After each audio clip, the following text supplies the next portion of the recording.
आऊज़ु बिल्लाहि समीउल अलीम मिनश शैतानिर रजीम। बिस्मिल्लाहिर्रहमानिर्रहीम।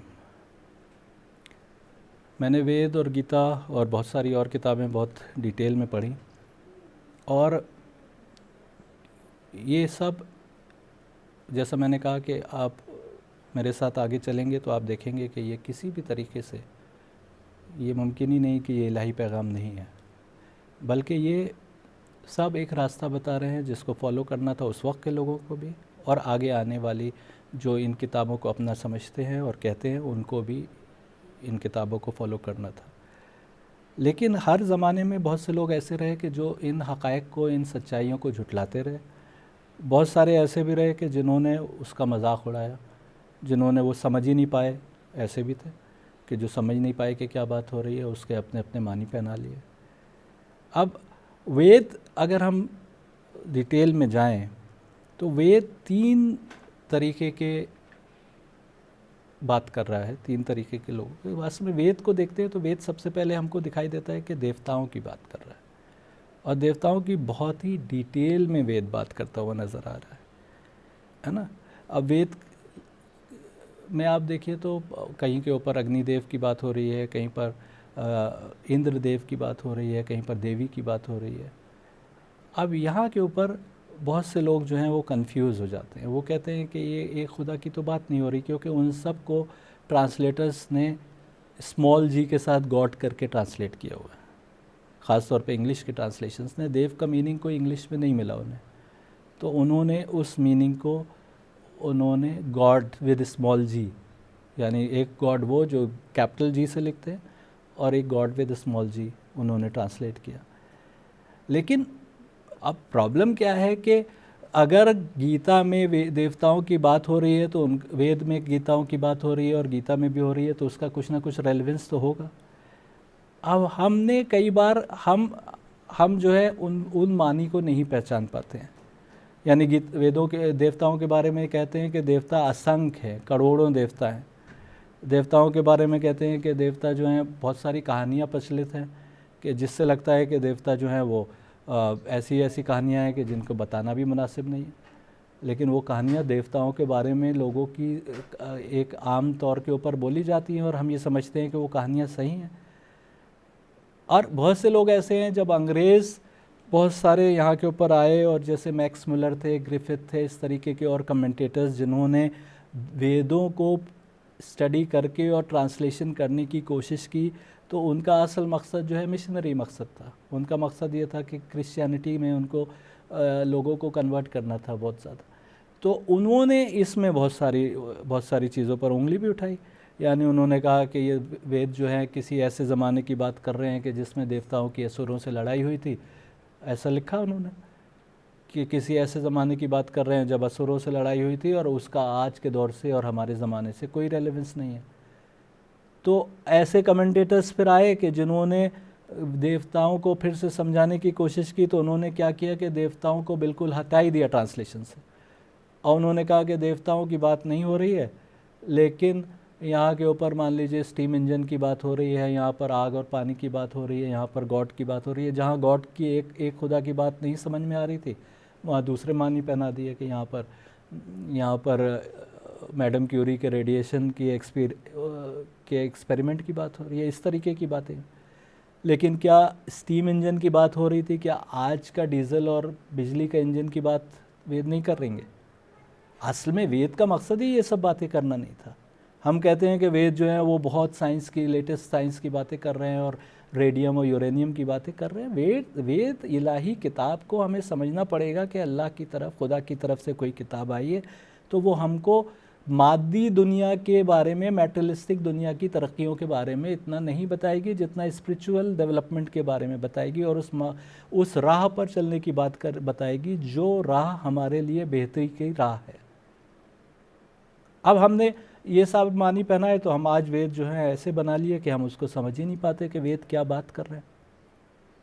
कोई कहता है कि देवता हैं, और आधे लोग कहते हैं कि देवता नहीं, अल्लाह की बात हो रही है, और ये सब साइंटिफिक डेवलपमेंट्स की बात हो रही है। बहुत सारी कमेंट्रीज और अलग अलग तरीके से इन चीज़ों को इंटरप्रेट करती है। तो लेकिन वेद में देवताओं को हटाकर अल्लाह साबित करने की ज़रूरत नहीं है, क्योंकि एक खुदा की बात हो रही है, लेकिन देवताओं की भी बात हो रही है। देवताओं का कुछ महत्व है जो हमको समझना पड़ेगा। जिस तरीके से मान लीजिए आप कुरान में से उस ज़माने में मान लीजिए आप रसूल को हटा के कुरान में अल्लाह को पहचानने की ज़रूरत थोड़ी है। रसूल से आप अल्लाह तक ही पहुँचेंगे। अहले बैत को हटाकर अल्लाह को पहचानने की ज़रूरत नहीं है। तो हमें अब देखिए, अब ये डिफरेंस हमें इन्हीं किताबों में डिटेल में जाकर और किताबों में दी गई नॉलेज की रोशनी में समझना होगा कि क्या बात हो रही है। मनुस्मृति कहती है कि Veda is the source of all dharma, सारे धर्म का सोर्स वेद है। तो वेद में हमको धर्म ढूंढना होगा, हमें साइंटिफिक डिस्कवरीज नहीं ढूंढनी होंगी। डॉक्टर राधा कृष्ण ने लिखा है था, Vedas were compose by the seers when they were in a state of inspiration, he who inspires them is God. अब उन्होंने कहा दो वजहों से, उन्होंने कहा कि वेद जो है कंपोज किए गए, उन ऋषियों ने लिखा वेदों को जो एक इंस्पिरेशन के, जिन पर वही होती थी, जिनका अल्लाह से कोई कनेक्ट था, जिनका ईश्वर से कनेक्ट था। और उसके दो कारण थे जिससे वो कनेक्ट बन पाया, एक था तप प्रभाव और एक था देव प्रसाद। यानी तप, यानी इस लेवल पर स्पिरिचुअलिटी के वो चले गए थे, रूहानियत के, कि उनकी आत्मा और परमात्मा एक लेवल पर आ गए थे। ये तप के नतीजे में था।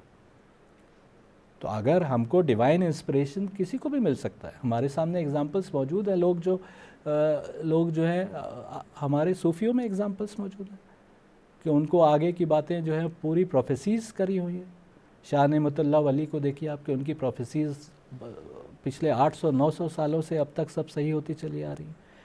तो इसी तरीके से ख्वाजा अजमेर के निज़ामुद्दीन औलिया, या अजमेर के ख्वाजा चिश्ती, ये लोग जो हैं, ये लोग रूहानियत में आगे थे, तप में आगे थे। और तप में आगे थे तो देव प्रसाद के तौर पर, इनको इल्हाम के तौर पर आगे के लिए इनको वो बताया गया बहुत सारी चीज़ें जो इन्होंने किताबों के तौर पर लिख दिया। यहाँ तक कि महात्मा बुद्ध जो है वो सूत निपत में, महात्मा बुद्ध को कहा जाता है कि वो कोई खुदा की बात ही नहीं करते, लेकिन वो सूत निपत के 292 वर्ष में कह रहे हैं कि he who attains true knowledge of dharma और righteousness through the Vedas attains a study position, he does not waiver.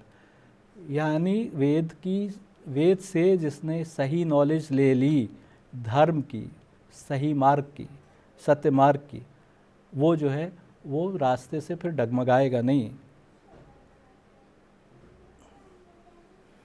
लेकिन ये कि हाँ, वेद की समझ में, जैसा मैंने कहा कि बहुत सारी लोगों ने अलग अलग तरीके से वेदों को समझा है।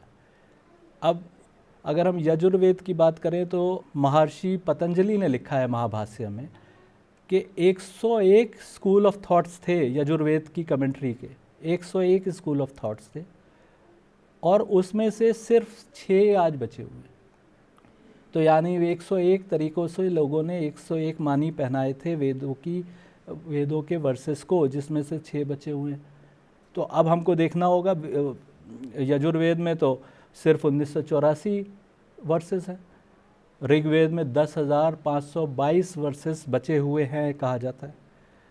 तो अब इनके जब इतने मानी है तो उसमें से नेचुरली समझ पाना, अब जैसे मैंने कहा कि एक आदमी ने वेद का मानी में ये लिया, देवताओं के मानी में कि देवता जो है वो हकीकत में है जिनकी असुरों से लड़ाई हुई, और ये बहुत सारे कमेंटेटर्स ने इस तरीके के मानी पहनाए, लेकिन बहुत से ने उसके दूसरे मानी पहनाए।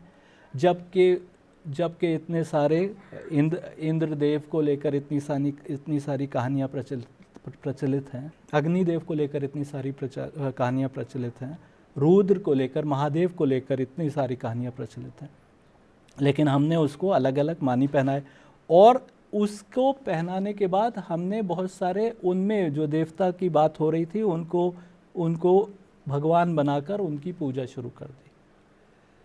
तो अब ये आपने देखा, ये वेद है। गीता, अब हम गीता के ऊपर आते हैं कि गीता में बात क्या हो रही है। उन लोगों की जब पूजा शुरू हो गई तब कृष्ण जो है उस वक्त आए।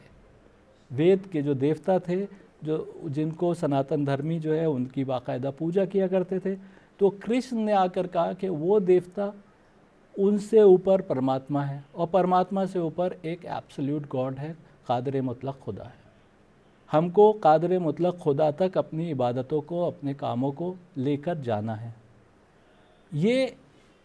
कृष्ण की गीता में टीचिंग्स है ना। अब जब ये टीचिंग्स कृष्ण ने दी तो लोगों को इस पर एतराज़ हुआ। उस वक्त के जो बहुत पहुँचे हुए जो उस वक्त के पंडित थे, जैसे द्रोणाचार्य, भीष्म पितामह, ये लोग उस वक्त के धर्मगुरु थे, बड़े बड़े शंकराचार्य थे।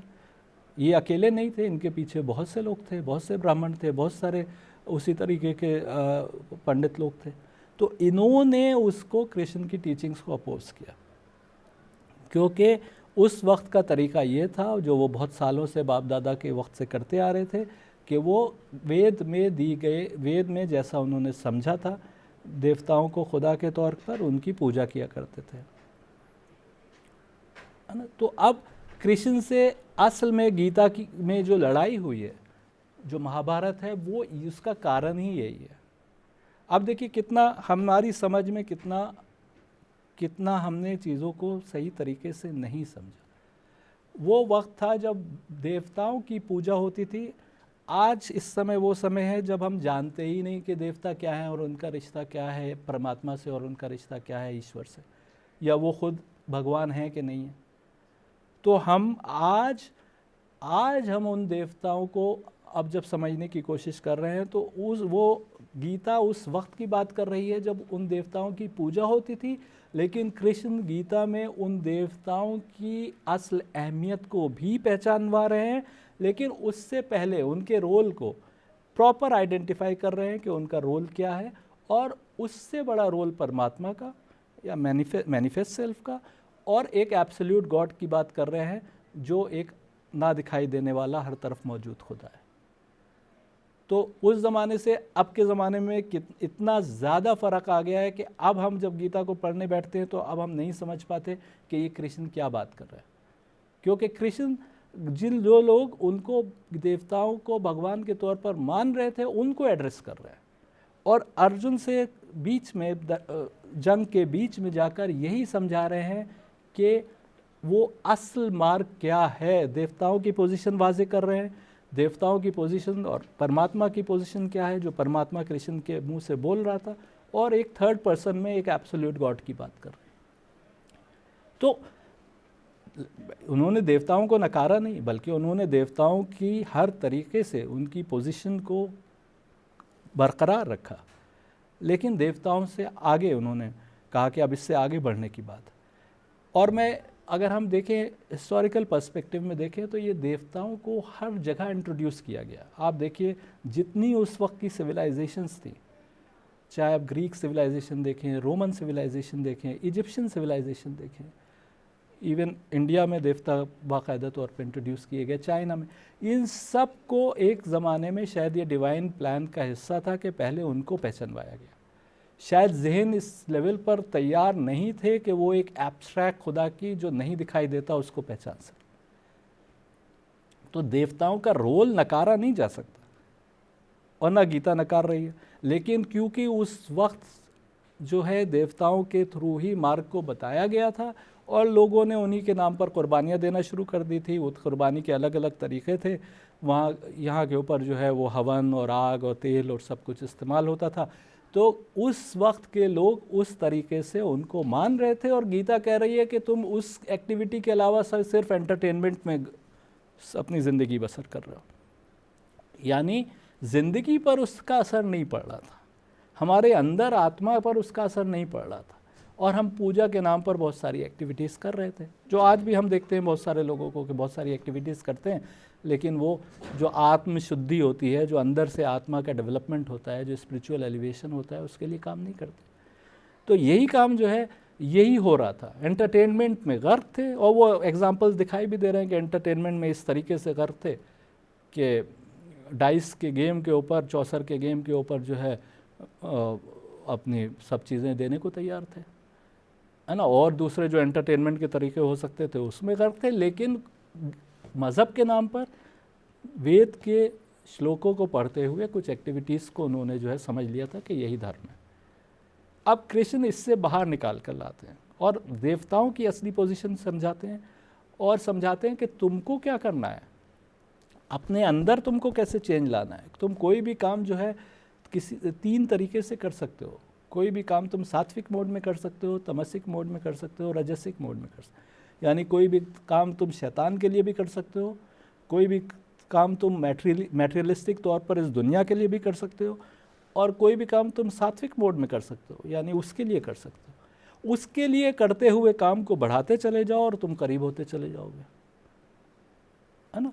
तो अब आप देखिए कि अब प्रॉब्लम सबसे बड़ी क्या आई कि जो कृष्ण की जो लड़ाई थी, जिसको महाभारत कहा जाता है, वो लड़ाई जो थी वो इस मकसद के लिए थी। कृष्ण अवतार थे, वो हक का पैगाम लेकर आए थे, वो लोगों को सही रास्ता, जो बुराइयां फैल चुकी थी, बताना चाह रहे थे। लेकिन उसी समाज में जो धर्मगुरु थे उनको ये सब समझ में नहीं आया। वो तो जो बाप दादा का धर्म मान रहे थे, उन्होंने कहा हम उसी को मानेंगे, और उन्होंने कृष्ण के खिलाफ एक लड़ाई छेड़ दी, है ना। अब आप देखिए कृष्ण कह रहे हैं तुम मर जाओ, अर्जुन से कह रहे हो मर जाओ या मारे जाओ, तुम्हारे लिए बेहतरी है। अब लेकिन आमतौर पर हम क्या समझते हैं कि ये पूरी लड़ाई जो है हस्तिनापुर के ऊपर कब्जे के लिए लड़ाई थी। और ये मानी कहाँ से आते हैं, जब हम महाभारत पढ़ते हैं जो काव्य है, तो हमको ये मानी समझ में आते हैं कि पूरी लड़ाई जो है हस्तिनापुर पर कब्जे की थी। अब प्रॉब्लम जो सबसे बड़ी हुई, ये हिस्टोरिकल फैक्ट है कि महाभारत एक अलग किताब थी जो किसी ने काव्य लिखा था। उस लड़ाई को उसने अपनी नज़र से जैसे देखा, एक आम इंसान ने, वैसे एक ग्रंथ, एक किताब लिखी थी। और गीता एक अलग किताब थी जो कृष्ण का डायलॉग था। 2nd सेंचुरी एडी में, बहुत बाद में, किन्हीं कारणों से गीता को महाभारत के 18वें से 42वें चैप्टर के बीच में इंसर्ट कर दिया गया। अब वो किस वजह से हुआ मुझे नहीं मालूम, लेकिन उसकी वजह से पूरा पर्सपेक्टिव बदल गया। आज हम जब उसको पढ़ने की कोशिश करते हैं तो पहले हम महाभारत के 17 चैप्टर पढ़ते हैं, और हम 17 चैप्टर पढ़ के जो है, जिस आदमी ने उस जंग को ऐसे देखा कि वो हस्तिनापुर पर कब्जे को देख, जो एंड रिजल्ट हुआ वो समझा कि इसीलिए लड़ाई थी। उस लड़ाई का रिजल्ट ये हुआ कि हस्तिनापुर पर पांडवों का कब्जा हो गया, लेकिन वो समझा कि वो लड़ाई इसीलिए थी। यानी रसूल के लिए अगर कोई कहे कि उनका मकसद था जो है मक्का को फतेह करना, तो मक्का फतेह करना नहीं था, वो लड़ाई का एंड रिजल्ट ये हुआ कि उस पर मक्का फतेह हो गया।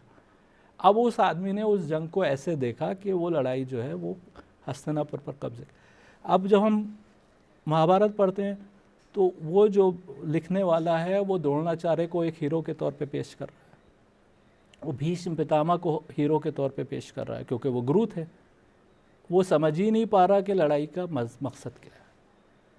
और कृष्ण, क्योंकि वो अवतार मान रहा है, तो कृष्ण को भी उसी तरीके से पेश कर रहा है। लेकिन वो आखिर में जो है इन लोगों को, कौरवों को जो है स्वर्ग में दिखा देता है। वो ये दिखा देता है कि कृष्ण का छल जो है, कि छल किया कृष्ण की टीचिंग से, जो गीता की टीचिंग से, उससे तो छल हो ही नहीं सकता कि उन्होंने किया हो, क्योंकि गीता की टीचिंग्स तो ये कह रही है कि मार्ग से विचलित ही नहीं होना है, भले ही हम नुकसान उठा लें, यहाँ तक कि जान चली जाए। गीता की टीचिंग कह रही है, बीच में जो बाई स्टैंडर्स हैं, जो खड़े देख रहे हैं लड़ाई को, उनसे कह रही है कि ये कोई रास्ता नहीं है, या इधर आओ या उधर जाओ, बीच का कोई रास्ता नहीं। यानी कृष्ण को इससे भी फर्क नहीं पड़ रहा कि उधर लोग बढ़ जाएंगे। कृष्ण को फर्क जो है, क्योंकि वो हक के नुमाइंदे थे, हक से कॉम्प्रोमाइज़ नहीं हो सकता। उनके साथ वही थे जो, और अर्जुन बहुत सारी चीज़ें नहीं समझ रहे थे, वो समझना चाह रहे थे। वो कृष्ण का रोल भी नहीं समझ पा रहे थे कि कृष्ण का रोल क्या है। और जो सामने लोग देवताओं की पूजा कर रहे थे, वो उन देवताओं को भी नहीं पहचान पा रहे थे कि उनका रोल क्या है। उन्हीं में बड़े हुए थे, यही करते हुए बड़े हुए थे। यानी एक जगह कहते भी हैं कि वो कृष्ण के लिए कहते हैं कि मैं तो मजाक उड़ाया करता था इनकी टीचिंग्स का, लेकिन हक कबूल किया और इनकी तरफ आ गए, पांडव आ गए सारे के सारे। तो अब आप देखिए कि हमने उस लड़ाई को महाभारत की रोशनी में जब हम देखते हैं, इसीलिए मेरी स्टडी जो है सिर्फ और सिर्फ उन किताबों पर कंसंट्रेटेड है जिनको हम स्क्रिप्चर्स खुदा की तरफ से किताबें मानते हैं, या जो उपनिषद वगैरह हैं कि जो उन्हीं की वजाहत कर रहे हैं, उन्हीं को और एक्सप्लेन कर रहे हैं। लेकिन अगर हम इन किताबों को पढ़ने चले जाएंगे तो हम वहीं पर बहक जाते हैं।